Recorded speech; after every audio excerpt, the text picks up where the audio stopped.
बहुत समय पहले की बात है। रामपुर में विजय दास नाम का एक व्यक्ति रहता था जो गांव का मुखिया था।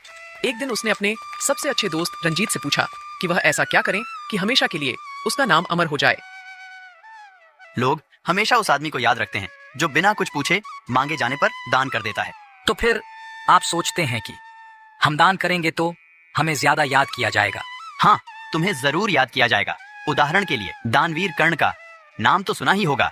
वह अपने कवच कुंडल दान में दे दिया था। वह वक्त भले ही बीत गया हो, लेकिन लोग उसे आज भी याद करते हैं।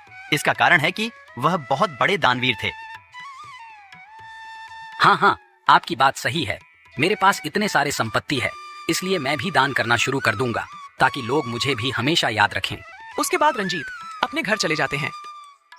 सब कुछ ठीक है, लेकिन अगर मैं दान करना शुरू कर दूं तो हर कोई मेरे पास आएगा और मैं इसी तरह दान करता रहूंगा तो अंत में मुझे भी दान मांगना पड़ेगा। हे भगवान, यह तो बहुत बड़ी समस्या है। इसलिए मैं कम दान करूंगा और अधिक प्रसिद्धि प्राप्त करूंगा। इसलिए मैं कम दान करता हूँ। रोज मैं यह निश्चित करूंगा कि 2000 रुपए से ज्यादा दान नहीं करूंगा। विजय दास ने छोटी मात्रा में दान करना शुरू कर दिया। कुछ दिन के बाद गांव के सारे लोगों को पता चल गया कि विजय दास दान कर रहे हैं। फिर एक दिन की बात है।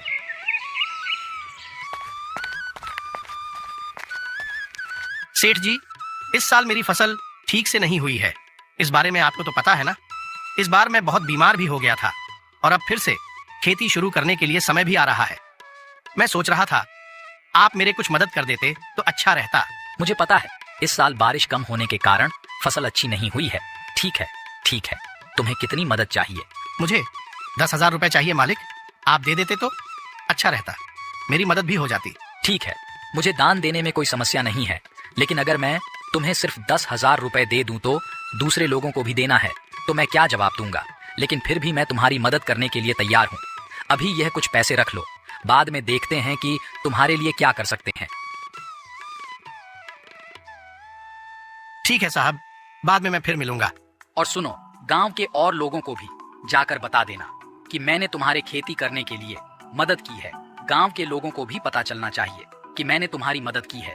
विजय दास ने सोचा कि इसी तरह दान करके वह अच्छा नाम कमाएगा। एक दिन वह राजधानी से लौट रहा था कि रास्ते पर उसे एक आदमी चलता हुआ दिखाई दिया। विजय दास ने उसे देखकर वहीं रुक गया और उनसे पूछा, मुझे लगता है कि तुम गांव की तरफ जा रहे हो भाई, मेरे साथ आओ, मैं तुम्हें गांव छोड़ दूंगा। नहीं, मैं पैदल ही चला जाऊंगा, मेरी तो आदत है भाई। अरे भाई, फिक्र मत करो, आ जाओ, मैं तुम्हें छोड़ देता हूँ। विजय दास ने उसको भी अपने साथ बैलगाड़ी में ले लिया। वह वहां से निकलने ही वाले थे कि रामू वहां आ गया। गांव के मुखिया को मेरा नमस्कार। साहब, मेरी बेटी की शादी होने वाली है। मुझे आशा है कि आप मेरी मदद जरूर करेंगे, इसलिए मैं आपके पास आया हूँ। आप चिंता मत कीजिए रामू, किसी भी शुभ कार्य में मुझे मदद करने में बहुत खुशी होती है। ये लीजिए कुछ पैसे और अपने बेटी की शादी कीजिए। आपका बहुत बहुत धन्यवाद मुखिया जी, आपकी मदद से मेरी बेटी की शादी हो जाएगी। मुझे धन्यवाद कहने की कोई आवश्यकता नहीं है रामू। आप जाकर गांव वालों को कहिए कि मैंने आपकी मदद की है। गांव वालों को भी पता चलना चाहिए कि मैंने आपकी बेटी की शादी के लिए मदद की है। भगवान आपका भला करे साहब। मैं आपकी मदद के बारे में गांव में जाकर सबको बताऊंगा। मेरे सामने कहने की कोई जरूरत नहीं है, आप सबको बताइएगा तो लोग मेरा नाम दानवीर कर्ण के रूप में लेंगे और मैं सबकी मदद करूंगा। अब आप जा सकते हैं। विजय दास संतोष के साथ अपने घर की ओर निकल पड़ते हैं।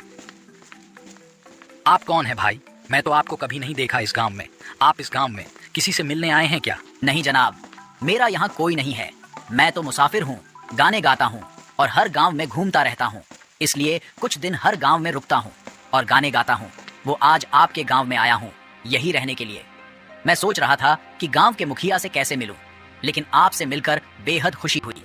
अच्छा, तो यह बात है, मतलब कि हमारे गांव के मेहमान हो आप। यदि तुम्हें किसी भी चीज की आवश्यकता हो तो कृपया बिना किसी झिझक के मुझे बताना। चाहे आर्थिक जरूरत हो, चाहे कोई भी जरूरत हो, मुझे बताना। मैं बेझिझक होकर आपकी मदद करूंगा। मुझे अभी किसी की जरूरत नहीं है। आपको दान करते देखकर मुझे बहुत खुशी हो रही है। मैं बहुत खुश हूँ। मैं अभी आपको दान करते देखा और मुझे खुशी महसूस हुई। मैं आपके बारे में पहले भी गांव वालों से बहुत सुना है। वे लोग ऐसा ही है, मेरी तारीफ करते रहते हैं, इसलिए वह मेरी प्रशंसा करते रहते हैं, क्योंकि मैं गांव के गरीब लोगों को दान करता हूँ। जब वे दोनों आपस में बात कर ही रहे थे तो उन्हें रास्ते में एक भिखारी मिला। साहब, मैं पिछले 4 दिनों से भूखा हूँ। पिछले 4 दिनों से मैं और मेरा परिवार ने कुछ नहीं खाया। आप मेरे परिवार को भूख से बचाइए। आप मेरी मदद कीजिए साहब, आपको बहुत पुण्य मिलेगा। ठीक है, मैं अभी अभी रामू को पैसे दिए ताकि उनके बेटी की शादी हो सके। अभी तो मेरे पास कुछ भी नहीं है। तुम ऐसा करना, कल आकर मुझसे मिलो, मैं आपको जरूर मदद करूंगा। अब तुम जा सकते हो। रुको भाई, मेरे पास कुछ पैसे हैं, ये लो और अपने परिवार का भूख मिटा लो। आप बहुत अच्छे हैं साहब, मैं ईश्वर से आपके लिए प्रार्थना करूंगा। तुम देखने में तो बहुत अच्छे भले लगते हो भाई, फिर भी भीख क्यों मांग रहे हो? कहीं जाकर मेहनत मजदूरी करते तो पैसे कमाते और तुम्हारे परिवार को भूखा मरना नहीं पड़ता। मुझ जैसे गरीब को काम पर कौन रखेगा साहब? कोई भी मुझे काम पर नहीं रखता है। क्यों नहीं रखेगा? कल मेरे पास आना, मैं तुम्हें काम दिलाऊंगा। और हाँ, आगे से भीख मत मांगना। भिखारी के चले जाने के बाद विजयदास ने संतोष से कहा, यह लोग नहीं बदलेंगे, मैं चाहे जितना भी बोलूं और वह मेरे पास काम करने के लिए आएंगे तो क्या भला मैं थोड़ी ही मना करूंगा? काम करने के लिए कोई नहीं आता है। जब पैसों की जरूरत होती है तो सब मांगने के लिए चले आते हैं। आप ऐसे किसी की मदद मत कीजिए, नहीं तो सबको मांगने की आदत पड़ जाएगी। आपकी बात सही है, मुझसे लोग इतने बार दान लेते हैं और अपने सिर्फ एक बार दान दिया है। भले ही कई वर्षों तक मैं दान किया है, लेकिन लोग भूल जाते हैं। धार्मिक लोगों के रूप में आपकी प्रशंसा करते हैं, सभी ऐसे ही हैं। जरूरत पड़ने पर सब सिर्फ एक ही बात बोलते हैं। कुछ घंटों की यात्रा के बाद वे लोग संतोष के घर तक पहुंच जाते हैं। साहब, गाड़ी रुकवा दीजिए, मैं बस इसी गांव में रुकना चाहता हूँ। इस गांव तक छोड़ने के लिए मैं आपका आभारी हूँ। आप यहाँ पर रुकने वाले हैं? मेरा घर भी तो पास में ही है। कृपया आप मेरे घर भी जरूर आइए। मैं कुछ दिनों तक इस गांव में रुकूंगा। मैंने कुछ काम स्वीकार किया है। कृपया आने में 4-5 दिन लगेंगे। उसके बाद मैं आपसे मिलने जरूर आऊंगा। 2 दिनों के बाद फिर वह भिखारी विजयदास के घर पर मिलने के लिए आता है।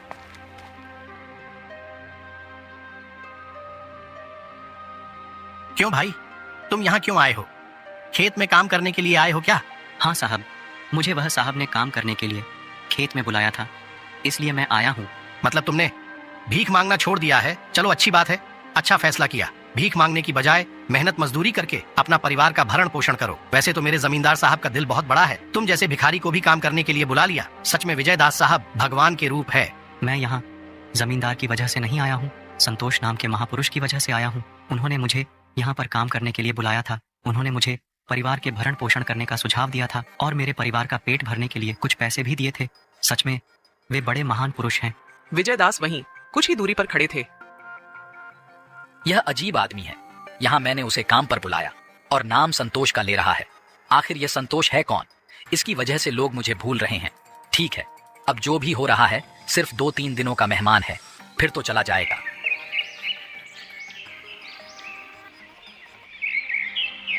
दो दिनों के बाद गांव में बाढ़ आ गई। आपस के 50 गांव पानी में डूब गए। पूरी फसल बर्बाद हो गई और यहाँ तक कि लोगों के घर भी टूट गए। बाढ़ग्रस्त लोगों को पूरे राज्य के दानों ने दान करना शुरू कर दिया। यहाँ तक कि रामपुर के ग्रामीणों ने भी दान देने के लिए एक जगह जमा हुए। अब तक हमारे गांव के दान 50,000 हैं। यह पूरे गांव के निधि में मैं अपना 20,000 जोड़ दूं तो पूरे 70,000 रुपए हो जाएंगे। तो मैं इसे अपने गांव के निधि के रूप में राजधानी भेज रहा हूं। इसी समय के दौरान संतोष वहां पहुंच जाता है। 5 मिनट रुकिए, ये लीजिए 30,000 रुपए और 70,000 रुपए में मेरा भी 30,000 रुपए जोड़ दिया जाए तो पूरे 1 लाख रुपए हो जाएंगे और पूरा 1 लाख रुपए गांव की तरफ से राजधानी भेज दीजिए। मतलब कि हमारे गांव की तरफ से कुल 1 लाख रुपए राजधानी भेजे जाएंगे। मुझे नहीं लगता है कि मेरे गांव के जितना पैसा कोई गांव राजधानी भेजता होगा। इससे हमारे गांव का नाम बहुत अच्छा रहेगा। जब वह दोनों आपस में बातें कर ही रहे थे तो पूरे गांव के लोग सुन रहे थे। देखा तुमने, विजयदास से 2 गुना ज्यादा दान दिया है। अभी तो वह हमारे गांव में नया आया है। यह यहाँ कुछ ही दिनों के लिए रहेगा, फिर चला जाएगा। इतने पैसे दान करना कोई आसान काम नहीं है। हाँ हाँ, विजयदास दान कम करता है और दिखाता ज्यादा है। वह दान सिर्फ नाम कमाने के लिए ही करता है। गांव वालों को सब कुछ पता है, लेकिन विजयदास ही एक आखिरी सहारा है, इसलिए गांव के लोग कुछ नहीं कहते हैं। जब लोग आपस में बातें कर ही रहे थे तो यह बात विजयदास ने भी सुन ली। इसका मतलब आपने गांव गांव घूमकर और गांव वालों की तरफ से उपहार मिलने से ही पैसे प्राप्त हुए हैं क्या? आपका कार्य यही है? हाँ श्रीमान, यही मेरा काम है और यही मेरा जीवन यापन के लिए सहारा है। लेकिन आपने 30,000 रुपए दिए, क्या आपको इतने पैसे मिलते हैं? इतने पैसे नहीं मिलते हैं। मैं बहुत समय से पैसे बचा करके रखा था। मैं अलग अलग जगह पर जाकर गाना गाता हूँ और थोड़े थोड़े पैसे कमाता हूँ, लेकिन बाढ़ ने वहाँ के लोगों को बहुत क्षति पहुँचाया है। उन्हें सहायता की जरूरत है, इसलिए मैंने अपनी सारी जमा पूंजी को दान में दे दिया। अगर आपने अपना सारा जमा पूंजी को दान में दे दिया है तो आपका खाना पीना कैसे हो पाएगा? अभी तो बस मेरे पास 500 ही है। 2 दिनों के लिए काफी है। उसके बाद मैं गांव गांव जाकर गाना गाऊंगा। मुझे भरोसा है कि मुझे कुछ पैसे मिल ही जाएंगे। मुझे अपने खाने पीने की कोई चिंता नहीं है।